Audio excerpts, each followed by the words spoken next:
one of the beliefs is that NDC and GDS will coexist. We're going to have a hybrid model, right? That's the general common sense belief. It's hard to just replace GDS altogether.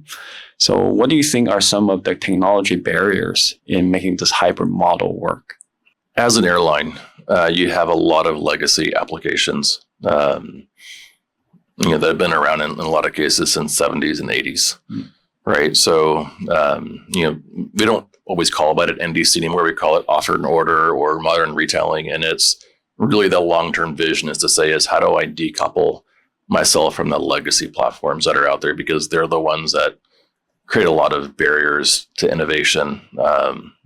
And the challenge is how do you go through these big platform migrations and maintain your legacy platforms, do the innovation. You end up paying for things 2 or 3 times the cost for some period of time until everyone migrates.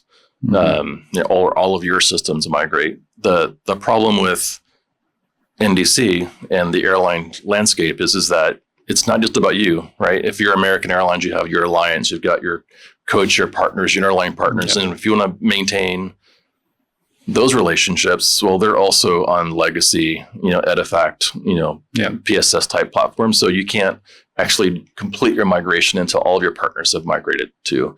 So it's a very long horizon to be able to say decouple from legacy PSS. And because that's true, even on the airline side, on the GDS side, they have customers that want to have those interlines and things like that. So the tail will be a very long tail. So you always have like a legacy GDS type Edifact connection. People say 5 years. It's a lot longer than 5 years. The tail is just too great, even for a single carrier. I think it's going to take them a lot longer than they expect to complete that migration. Can't they just give a deadline to say by 2027, right? They've tried. They tried. If to give you some perspective on how hard this is, and why shortcuts are made, is if you were to think about e-tickets or paper tickets, how long did the industry take to go from paper tickets to electronic tickets? It was like 10 years. Maybe even 12 years. And all they did is digitize a paper document, right? They actually didn't transform the underlying systems and platforms. So if you think about true, a complete retrofit of all of your systems and applications to sort of complete the vision of offer order, it's much, much harder. So it's going to take a long time. You can't just dictate that stuff to happen. There's too much work. For everyone to do. So talk about creating work. So IATA has, overall updated the NDC API to 24.4. Right? This is mid-year 2025. But the adoption's been quite lacking in a way. Right? Only a handful of airlines adopt to that. Why is that the case? Yeah. There's in the product lifecycle, you first define what you want to do, and then someone else needs to do the work, right? So defining schema is just saying these are the use cases that we're going to solve for. Here's how we're going to transform how the schema is migrating from one to the next. And there's a ton of work that goes into defining the requirements, making sure that we've covered all the different use cases. And then only then can systems start to implement, right? And the systems are either airlines or the IT providers for airlines. So someone's got to say, yep, I'm going to make that investment because it's hard dollars to do the work to migrate your application from a previous version of schema, right? Because it's not just schema, it's the underlying workflows, applications, all of the bug fixes that you put in. You've got to say, how do I need to transform my code to adhere to the new schema? It's a very big lift. And a lot of the airlines are still on 17.2. Really? So, yes. The bulk of the airlines are on 17.2. So making that shift is significant. There's a lot of work that you as an airline or an IT provider need to go through to get there. And it's not just about transforming I'm now on 24.1. It's, well, I've got transaction that live in 17.2. Are there any capabilities, systems, workflows that need to be adopted to be able to coexist?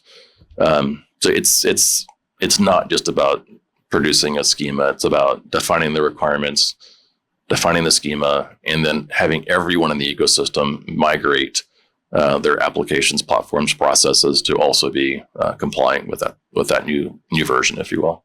Mm-hmm. Understand. And I have to ask, in the future, at least IATA is saying that by 2030, right, they want to use the 100% O&O, offer and order, which is reusing one order to replace the PNR. Yeah. Right. And that's a grand vision. Grand vision. Yeah. It's something that will be ideal if everything can be tracked using one unique ID. Yeah. What do you think the challenges are for that? Yeah, it's what I talked about before. It's the amount to work to. I mean, one order is really about migrating off of your legacy PSS platform. It's not having tickets. It's having other ancillaries and changing the way that you do fulfillment and track things. So it's a significant lift. Mm-hmm. So maybe an airline or a few airlines may be able to get all of that done within themselves by 2030. There are very few that are as ambitious as that. But it definitely won't be the whole industry. I think our kids will be having to finish the work of getting all the systems migrated across the entire ecosystem to one order. It's a big lift. One of the things that people don't like to talk about on these migrations is that as you do software development, right? There's a saying that we have is that the remaining 20% of use cases to solve for will cost you more than the 80% of use cases that you did, right? And as you get closer to the 100%, the ROI and some of the stuff is usually very negative. So to get to one order, everyone's got to be making those decisions to say, yep, I'm going, that one use case, I need to migrate. And do I migrate it or do I just cut that capability off of my platform? So even in organizations that don't have a lot of external dependencies, those decisions are hard to make. So I imagine that as airlines continue to peel things away and uncover them, that, there's no way it's 2030. Yeah. No way. But the benefit is also substantial, right? We're talking about personalization. We're talking about tracking loyalty records all in one ID. And there's a lot of benefit of just pushing for it. Yeah, I think I would challenge that. There are solution architectures that would allow you to be one order and abstract that and remain on your legacy PSS system. Mm-hmm. So you don't have to migrate to be able to do personalization or track your loyalty status. I mean, to an extent, we do this in other ways in across the industry. You don't need to be one. You don't need to be one order to do that. Right, understand. It's more of a gradual migration rather than it'll be a gradual migration rather than a hard cutover. Yes, very painful, expensive, gradual migration.